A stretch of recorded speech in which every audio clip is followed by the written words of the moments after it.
بالاتر. مقدمات یک گزارش سخت هست.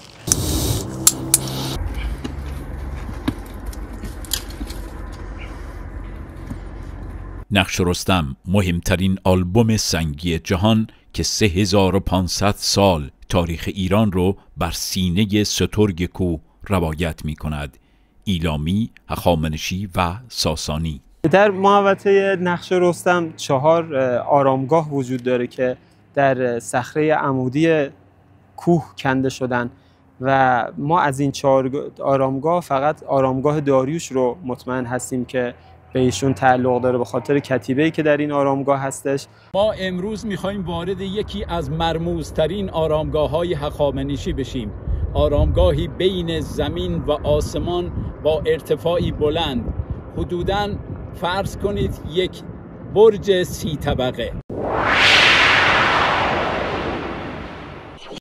آقای اخبر، از صخره خیلی خطرناکه، احتیاط کنین. هدف آرامگاه داریوش بزرگ، دژی محکم و غیر قابل نفوذ در دل صخره‌ای سخت. حدوداً 40-50 متر اومدیم پایین و به ابتدای قبر داریوش بزرگ رسیدیم. ساخت آرامگاه در این ارتفاع با تکنولوژی 25 قرن پیش دنیا رو حیرت زده کرده، معمایی که تاکنون و به درستی رمزگشایی نشده.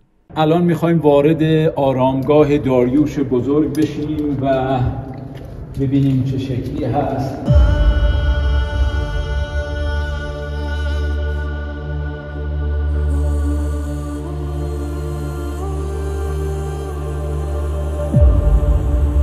در بستر تابوت مرمرین سیاه، در دل این آرامگاه که بر سینه خارای این کوه کنده بودند، به خواب جاودانی فرو رفتم. اینجا فضای داخلی آرامگاه داریوش بزرگ هست با مساحتی بالغ بر 90 متر مربع.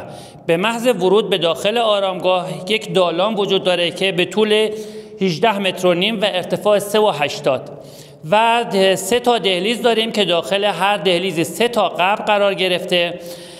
قبرها به صورت صندوقچه هستند و کف اونها تا کف خود دالان ادامه پیدا میکنه.